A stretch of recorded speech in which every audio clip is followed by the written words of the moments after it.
brought to you by Palvi Agrico. आता शेतीसाठी जे काही लागणार ते घरपोच मिळणार, तेही मोबाईलच्या एका क्लिकवर। मुंडे साहेब, आपण सत्तारूढ पक्षाचे सदस्य असल्यामुळे स्थगन प्रस्तावावर आपण बोलणं उचित होणार नाही। मग पूर्ण होऊ दे, त्यानंतर बोला ना, पूर्ण होऊ दे। अध्यक्ष महाराज स्थगनवर बोलत नाही, पॉइंट ऑफ इन्फॉर्मेशन। अध्यक्ष महाराज, अध्यक्ष महाराज, अध्यक्ष महाराज, पॉइंट ऑफ इन्फॉर्मेशन आहे। बघा, या सभागृहात अलीकडच्या काळात ज्याला मर्जी होते तो उठून बोलायला बघतोय। आता इकडे स्थगन प्रस्ताव 8 नंबर आपल्या ऑर्डर ऑफ द डे वरती आहे। नियमाप्रमाणे मी 8 नंबर चालू केलं, स्थगन प्रस्ताव चालू आहे। प्रत्येक जण उठून मध्ये पॉइंट ऑफ इन्फॉर्मेशन। थोडं तर तुम्ही थांबा, जे कामकाज चालू आहे ते होऊ दे, त्यानंतर तुम्हाला देतो ना संधी। थांबून शेतकऱ्याच्या या अत्यंत गंभीर अशा प्रश्नावर चर्चा होण्याची आवश्यकता आहे। म्हणून माझी विनंती आहे की आपण सरकारला आपली ही चर्चा, आज कामकाज थांबवून यावर चर्चा करावी। शेतकऱ्याला भरीव मदत मिळाली पाहिजे, ही सत्य सरकारची भूमिका स्पष्ट करावी अशी माझी आपल्याला विनंती आहे। सन्मान्य ज्येष्ठ सदस्य विजय वडेट्टीवार साहेबांनी आज जी माहिती सभागृहासमोर मांडलेली आहे ती गंभीर स्वरूपाची असल्यामुळे शासनाने या संदर्भात योग्य निवेदन करावे। आज प्राप्त झालेल्या सर्व स्थगन प्रस्तावांच्या सूचनांना मी दालनात अनुमती नाकारलेली आहे। मुंडे साहेब, आपण सत्तारूढ पक्षाचे सदस्य असल्यामुळे स्थगन प्रस्तावावर आपण बोलणं उचित होणार नाही। मग पूर्ण होऊ दे, त्यानंतर बोला ना, पूर्ण होऊ दे। आज प्राप्त झालेल्या सर्व स्थगन प्रस्तावांच्या सूचना मी दालनात अनुमती नाकारलेली आहे। पुढे घ्या। लक्षवेधी सूचना झालं ना, आता किती?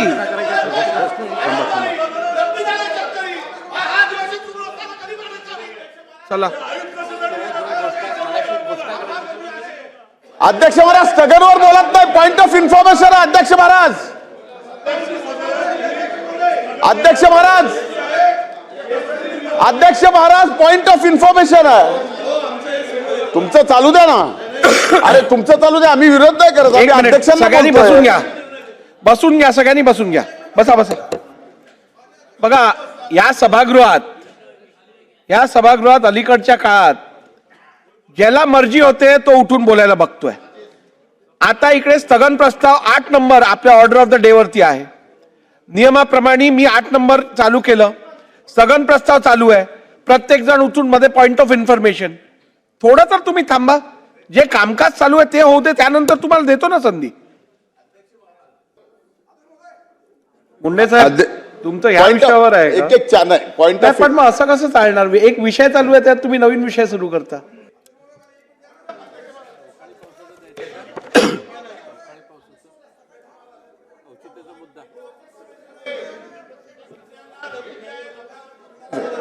अध्यक्ष महाराज, मी आपल्या परवानगीने या ठिकाणी महत्वाचा विषय आपल्या माध्यमातून सभागृहाला आणि सरकारला सांगण्याचा प्रयत्न करतो। अध्यक्ष महाराज, तसं तर स्थगन प्रस्तावामध्ये सोमवारी झालेल्या वादळ, पाऊस आणि गारपिटीच्या नुकसानीच्या बाबतीत बोलले, पण ते बोलत असताना त्यांनी जे नावं घेतली त्या नावात काही जिल्ह्याची नावं त्यांच्याकडनं विसरली, म्हणून मी जास्त आग्रह करतोय। त्यात बीड विसरलाय, बाकी सर्व नावं घेतली। आणि मी परत एकदा सर्व नावं घेतोय। काल दिवसभरात बीड, नांदेड, लातूर, धाराशिव, मराठवाड्यातील परभणी, काही जिल्हा पूर्व विदर्भातील, अध्यक्ष महाराज कोकण भागातील आणि अनेक ठिकाणी पूर्णपणानं अध्यक्ष महाराज शेतकऱ्यांचं रब्बीचं जी काढणीला आलेले गहू होते, ज्वारी होती, हरभरा, भाजीपाला, फळबागा ह्या पूर्णपणानं उद्ध्वस्त झाल्या। म्हणून माझी आपल्याला विनंती आहे, म्हणजे माझ्या मतदारसंघ बीडमध्ये तर माझ्या असेल, माजलगाव मतदारसंघात असेल, केज मतदारसंघात असेल, फार मोठं नुकसान झालं।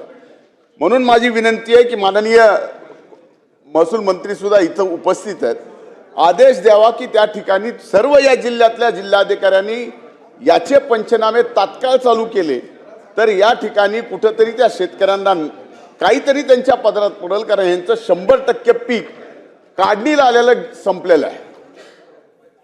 अभिमन्यू पवार बोला.